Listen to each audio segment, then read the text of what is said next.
그동안 태수미의 아들을 왜 꽁꽁 숨겨뒀나 했더니 마지막 반전을 위한 것이었네요. 태수미가 법무부 장관직을 놓느냐 마느냐 선택의 기로에 놓이게 만들 인물은 숨겨둔 딸 영우가 아니라 아들 상현이 될 것으로 보입니다. 혼의 자식을 낳고 버렸다는 도덕적 윤리적인 문제보다 현행 법을 어긴 중대 범죄인 해커가 바로 아들입니다. 가뜩이나 원정 출산으로 아들 문제가 거론되고 있는데 해커라니. 게다가 그 아들 때문에 발생한 개인정보 유출 피해 소송인단의 변호를 태산이 맡는다는 건 어불성설이죠.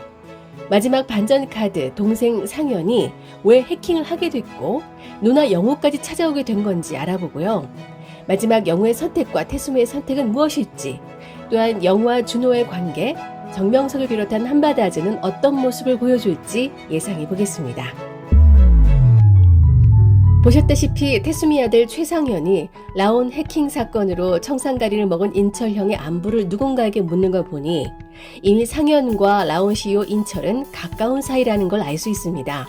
또한 음성 메시지 상대는 인철의 몸 상태를 잘 알고 있는 걸 보면 상현과 인철 모두를 알고 있는 사람으로 라온의 CTO 찬홍인 걸 짐작할 수 있습니다. 해킹대회 상을 휩쓴 천재다 보니 이미 그 업계에서는 유명 인사인데다 호형호재하는 사이였을 것 같아요. 이런 대형 해킹 사건을 상현이 혼자 저지르진 않았겠죠. CTO 찬홍이 상현에게 해킹을 부탁한 것으로 보입니다. 왜 자기 회사 라온을 해킹하라고 했을까요? CEO 인철과 CTO 찬홍은 고등학교 동창생이죠. 대학을 나온 인철은 최고 결정권자로서 학벌과 네트워크를 무기로 라온을 키우는 일에 매진해 왔을 겁니다. 판사에게 접대하는 모습을 보니 창업했을 때의 초심과 열정만 갖고는 안 된다는 선배들의 고질적인 접대 문화를 배우며 고비 때마다 넘겨왔을 것 같아요. 그에 비해 찬홍은 학벌 대신 실력으로 무장한 기술 개발자로 온라인 쇼핑몰을 업계 1위로 만드는 데 일조했지만 최고 결정권자인 친구의 경영 마케팅에 따라 개발자의 양심에 걸리는 일도 많이 했을 겁니다. 그러다 무리한 확장과 경영에만 신경 쓰고 보안 기술 개발에는 신경을 덜 쓰는 회사에 따끔한 경고를 주기 위해서 이런 일을 벌인 게 아닌가 생각합니다. 과거 다른 회사들이 낸 과태료로 볼 때 그만한 과태료 정도는 감수할 수 있을 거라고 생각했겠죠. 찬홍과 인철의 관계와 성격을 알 수 있는 예가 나옵니다. 영우가 들어올 때 숫자를 세며 당당히 들어오는 모습에 찬홍은 웃음을 내보이며 자기는 불편해도 혼자 꼭 참는다는 얘기를 하죠. 그때 인철은 회사 걱정 안 되냐며 친구 찬홍을 타박합니다. 혼자서 회사 살리고 있다고 생각하는 인철과 불만이 있어도 꼭 참아왔던 찬홍의 관계를 잘 알 수 있는 장면이죠. 그런데 저질러 놓고 보니 생각보다 엄청난 3천억 과징금에 인철의 청산가리 흡입 사고로 목숨까지 위태한 상황. 더군다나 개인정보 유출 피해자들의 천문학적 배상액 소송까지 겹쳤으니 큰일 났죠. 어린 상현이도 당연히 죄책감에 빠졌을 겁니다. 그런데 상현이 누나의 변호사 사무실을 왜 찾아왔을까요? 천재 해커인 상현이 애당초 엄마의 비밀을 키우는 건 식은 죽 먹기였겠죠. 누나의 존재를 이미 알았을 거예요.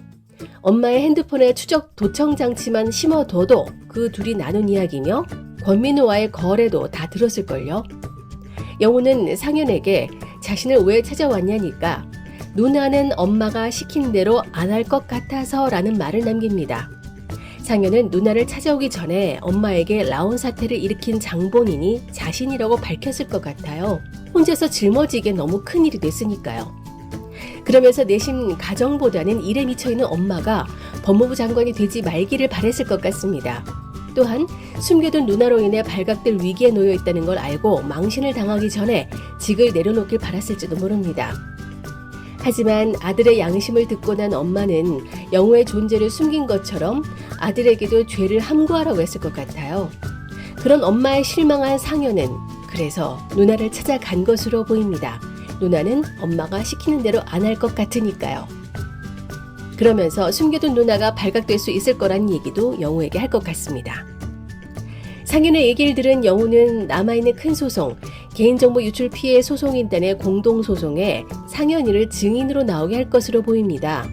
해킹은 했으나 유출하지 않았다는 양심 선언을 하게 함으로써 소송에서도 정상 참작으로 피해 배상을 줄인다든지 회사 측에 좀 더 유리하게 만들고 상현에게도 엄마를 지키려는 목적을 이루게 하려고 할 것 같습니다. 물론 상현이는 미성년자라는 점을 참작해 따로 영우가 변호를 맡아서 해줄 것으로 보이네요. 가뜩이나 원전 출산으로 아들이 청문회에 걸림돌로 작용하고 있는데 이슈의 장본인 해커가 아들이라니. 게다가 기업 친화적이라는 태산의 이미지를 벗으려고 절차가 번거롭고 돈도 되지 않는 개인정보 유출 피해 공동소송을 태산이 맡았는데 가해자가 아들이라니. 태수미는 미칠 노릇이겠죠.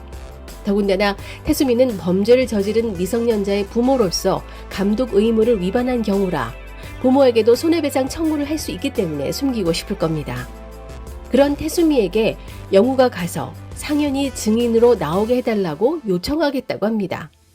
청문회를 앞두고 있는데 말을 들을 리 없다며 장순주는 말도 안 되는 표정이지만 한선영 대표와 권민우는 의미심장한 표정을 짓죠. 딸이 요청하면서 뭔가 거래할 거리가 있을 거라는 표정입니다. 영우는 태수미에게 직접 찾아가 자신에게 좋은 어머니가 아니었지만 아들에겐 좋은 엄마가 돼달라는 요청을 할 텐데요. 그러면서 태수미에게 변호사로서 유불리를 따져가며 설득할 것 같아요. 상현이 증언하고 반성하는 모습과 부모로서 책임지는 모습으로 법무부 장관직을 스스로 내려놓는 그림이 기자나 수사를 통해 불명예스럽게 밝혀지는 것보다 나을 거라며 그리고 숨겨진 딸의 존재의 비밀도 덮어질 거라고 설득하지 않을까 싶네요. 결국 태수미는 아들을 위해 직을 내려놓고 청문회나 기자회견을 통해 아들의 잘못에 부모로서 반성하는 모습을 보여줄 것으로 보입니다. 영우가 흘리는 눈물은 동생을 위해 결단하는 엄마의 모습에 복합적인 생각이 들어 흘리게 되는 눈물이 아닐까 싶네요. 근데 만약 태수미가 상처만 남을 야망을 버리지 못하는 선택을 한다면 정말 이건 구제불능입니다. 이로써 숨겨둔 자식이 있다는 사실이 밝혀지기도 전에 태수미는 법무부 장관 포기 회견을 가지게 되고 영우의 출생의 비밀은 겉으로는 숨겨질 것으로 보입니다. 한선영은 태수미를 궁지에 몰아넣을 동력을 잃은 것처럼 보이지만 사실 잃을 것도 없습니다. 태수미 아들이 증인으로 나서게 되면서 피해자 공동소송에서도 유리할 테니까요. 어쨌든 태수미의 야망을 끊게 만들었으니 된 거죠.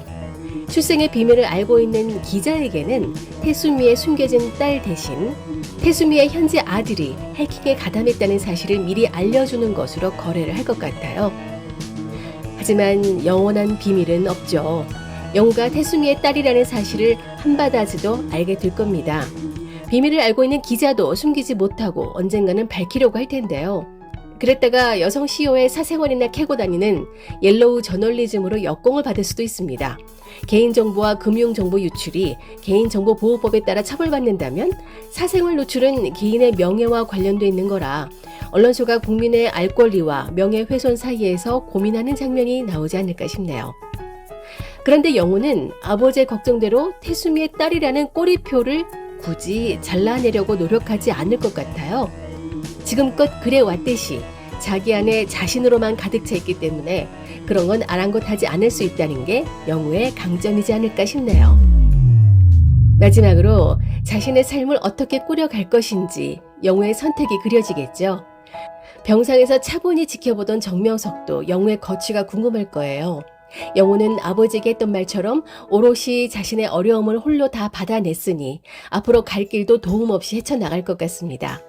하지만 유일한 한 사람에게는 손길을 뻗지 않을까요? 바로 준호.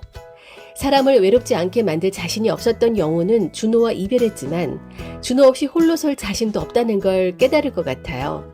준호 또한 영우와 함께하면 행복했기 때문에 곁에서 일할 땐 외롭지 않게 해줄 거라 생각을 할 것 같습니다. 그러니까 둘은 일단 함께 일하면서 행복을 느끼며 상대를 외롭지 않게 하는 방법을 터득해 가면서 성장해 나갈 것 같네요. 한편 권민우는 최수연의 햇살 정책으로 용감한 남자로 거듭났죠. 영우의 말을 기등으로 듣던 장순준 변호사의 무능함에 혀를 내둘렀을 때 혼자 보고만 있을 줄 알았던 권민우가 재판에서 영우의 제안을 살려 한 방을 날리죠. 수연이 진술하려고 일어설 때 손목을 잡던 권민우, 아 남자다 했네요. 그리고 발성 좋게 진술하는데 섹시해 보이기까지 했습니다. 사실 그 전에 영우와 다를 게 없어 보이는 재판장의 스타일을 알아보고 용감하게 나섰던 봄날의 햇살 수연의 선방이 있어서 가능했죠. 수연이가 사람 하나 건졌습니다. 태수미의 약점이라는 패를 주던 권민우는 이젠 쓸모없는 패를 버릴 차례. 자기밖에 모르는 상사 장순준 밑에 있느니 최수연이나 우영우처럼 공정하게 가르침을 주는 정명석을 택하지 않을까요? 회복한 정명석과 함께 새로운 법률사무소의 개소식을 알리며 이상한 변호사 우영우가 의미 있게 마무리되면 좋겠습니다. 힘차게 15부까지 달려왔는데요. 모두에게 기분 좋은 반전과 감동을 선사할 마지막 회를 기대하면서 하루를 버텨보겠습니다. 이상한 변호사 우영우 마지막 회 리뷰에서 뵐게요. 고래와 같은 큰 사랑으로 구독, 좋아요 부탁드립니다.